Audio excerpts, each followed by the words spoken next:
Rory, here. Congrats on your victory. Thank you. You had a lot of questions after your John Fitch bout, whether or not you still wanted to continue in the sport.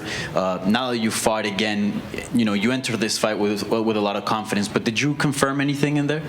How'd you feel in there? Yeah, I felt good. I felt like my skills were sharp, and everything. It was like pure competition, and I was focused, and everything was good. How annoying and how difficult was, leading up to this fight, dealing with all those questions from the media about like whether you were still in it or not? I mean, I kind of brought it on myself, so I can't complain. Do you regret making those comments or no? I don't like regret totally. I just wish I worded it maybe a little differently, but when you just get out of a fight and you have emotions and a million thoughts going, you just kind of like spew it out and it comes out the way it does. And I'm not like that great with my words, so it came out the way it did, and that's it. And how'd you feel? You fought an extremely very good grappler, Neiman Gracie. Obviously, he had you in some submissions, attacks. How'd you feel like your jiu-jitsu fared against his? Because you also had him in some trouble as well on the ground. I felt fine. He's quick. Like his hips are fast. I knew I couldn't like overextend a lot of my ground and pound shots with like I could with most guys, where I could kind of sway left to right with punches.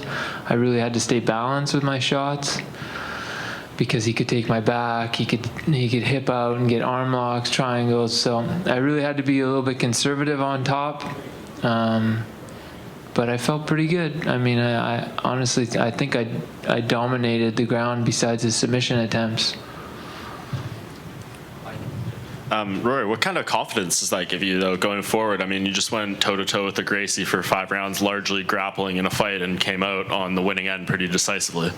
Yeah, absolutely. I mean, it's quite an honor to fight a Gracie. I mean, they have a huge legacy, their family, so I was honored to fight them, especially here in Madison Square Garden. He's a nice guy, gentleman, and he's a true talent. Especially, he only had 9 fights, and he's fighting on this stage for a world title. He did a great job, and yeah, it was a good fight.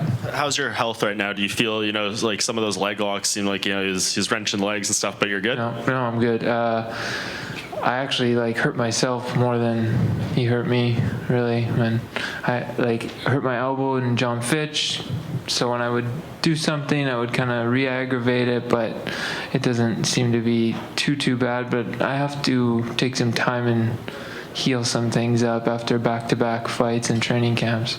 Was that the injury you had referenced to your corner after the first round? No, that was kind of at the end of the fight, actually. But he kicked me in. He got a good kick in on my shin. But besides that, I'm okay. Cool. And then the fight ends, and Douglas Lima gets in there, and you guys seemed pretty friendly towards each other. What were you saying? Just chatting. I like Douglas. He's a nice guy. He's a fellow Christian, and I get along with him great. I mean, we're sportsmen, and I have nothing bad to say about him. And Scott had said that it seems like maybe September would be the targeted timeline to do this final. You just did back-to-back fights. It seems like, you got a couple things to do. Does that timeline seem realistic for you, or do you think you might need a little more? Yeah, it's not realistic for me. I mean, I wish I could make it come true. I had a feeling they would want that, but it's just not possible with what's going on in my life right now, and the amount of I need to take some time to heal from these fights, from these training camps, so I could be ready for a guy like Douglas. You got another kid on the way, right? Yeah, that's a big thing. I mean, it's if maybe for some people they structure things differently in their house, but for my lifestyle, me and my wife we're a team, and we work together. So we need to adjust with this new addition in our lives, take some time, and then we can gather ourselves and get prepared for a training camp. Doing that while just having a new child, I think that would be a little much. Just stress-wise and organization, and it's just too quick too. It's like too much of a rebound for me to be taking on a competitor like Douglas. And just last thing from me, that is the fight though that's going to happen for your next fight. How will the rematch with Douglas look different from the first fight? Well, hopefully a lot less shin kicks. That's what I'm thinking. But I want to go in there and I want to finish him. It's been a while, it seems like, since I got a finish. So I'll be looking to bring it to him. Obviously, Douglas Lima being your next opponent. The thoughts of that fight now, how is that with your mindset? Is that something you're really looking forward to, or is it something that makes you very anxious?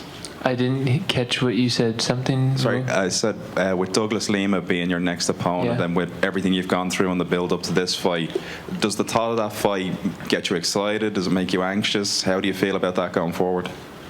Well, I don't feel surprised that I'm fighting Douglas. I knew he was a strong competitor when I was up against him, and I knew we would be matched up again down the road. So it's not a surprise I'm gonna meet him. So I know I'm gonna need to be at my best, mentally, physically, and I need to be I need to come into that fight with an iron will again. I think that's very important to go to have fighting a guy like that. I need to be like a tiger, because with hard-hitting, tough guy with skill, you need to go through peaks and valleys in a fight, emotional, and just push through them. You need to have a strong will. So that's one thing I'll need to be prepared for. Congratulations on the victory.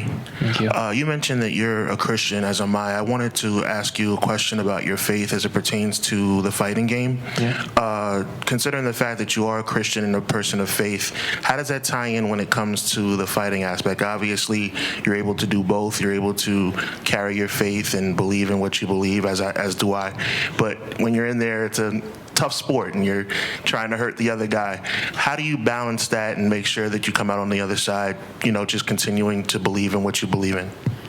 Well, I'm not struggling with that anymore. I have complete clarity that God gave me these skills and this platform. He took me from a scrawny kid in a low place and brought me up in the martial arts and in the fight game since I was 16 years old, and built me up to put me on this big stage, and I get to testify what the Lord has done in my life. So I think that's a really positive thing, that maybe I could reach an audience that maybe wouldn't be reached in the fight world, about how good God is when you give your heart to Him. As a fellow Christian, I commend you for that. Moving back into the fight aspect, now that you've won this fight, you're still the welterweight champion. Moving forward in the Grand Prix tournament, you're going to obviously try and win the tournament. How do you stand as it pertains to being the best welterweight in all of MMA? Well, I think I'm up there. I mean, it's one of those divisions that's. There's a lot of talent, there's a lot of tough guys, and the belt doesn't, it switches hands pretty often, on a, global scale. There's a lot of great guys, but, it's an honor to be competing at the top amongst all of them. Rory, hi, Phoenix Carnivale. I worked with you many years ago. You had taught a seminar, and you were very young and extremely mature, even at that age, just talking about positional awareness. And now, years later, watching you tonight, it was such a huge factor in every single thing that you did, in every single submission that you got out of. And I think like every jiu-jitsu class should watch tonight's fight. What is the actual training camps for you like? Do you do positional awareness? Is that like a main part of how you train? Yeah, I mean, it becomes kind of second nature when you're training all the time. But when you're dealing with a submission artist, you want to keep your limbs in, because that's what he wants to attack. He wants to or get around to your back. So you got to keep your limbs close, or else they're going to take it. And he almost did a couple of times. But yeah, it's definitely that old saying, position before submission. Like position is very key in fighting. So definitely had to be pretty safe and alert. Safe in a lot of positions that maybe I could take more chances with other guys. But he's quick. He's got good hips, and he's quite fast off his back. When you particularly rate this performance, is there anything that you maybe wish that you had have done or gone for yourself?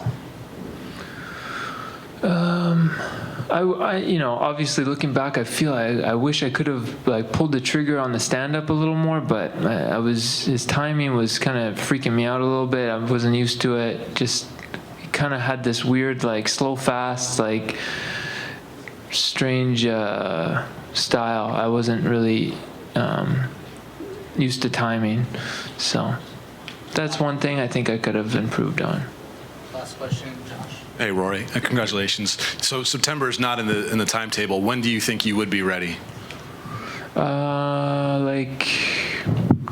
December, maybe November.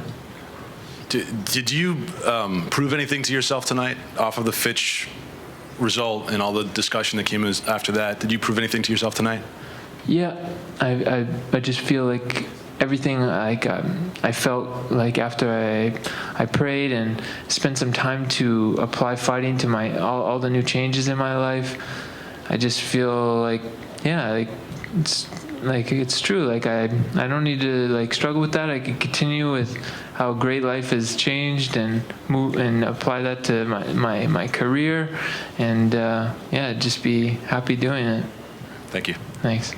All right, thank you, Rory. Thanks, everyone. Oh, one more. Oh, okay, one more. Sorry. Sorry, Rory. You said something that was pretty interesting to me that I was hoping you could follow up on. And when you were talking about preparing for Lima and knowing that a fight like that will have peaks and valleys and that you have to have an iron will, I mean, how do you go about making sure that you have an iron will going into a fight like that?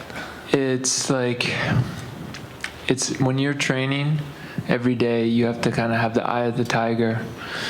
It's eat, sleep, you got to be chewing on steel, kind of thing for 6 weeks, and it hardens your body, it hardens your mind. So I don't know, something about that just gets you in that mind frame of being able to push through certain low points. Whereas if you were just kind of training so-so, in good shape, you might slack off a little bit. Is it possible to even get that for every fight, or do you have to pick your spots? Because if you get that for every fight, then you'll have a 2-year career. I wish I had an iron will every fight. Sometimes I haven't, but I'd say for most of my career, I've been pretty strong-minded and focused and trained properly. Is that something that when you think about having to go through a training camp like that, is it something that you get what motivates you to do it at this point? The training? Well, it's that kind of camp, to be chewing on steel, like you mentioned. Yeah, I mean, it kind of becomes an enjoyment. Once you get into that zone, it actually feels pretty good. I don't know. It's kind of you feel it inside of you. You feel hungry. You feel like a tiger. It feels good. Okay. Thank you. Thank you, everybody. Thanks.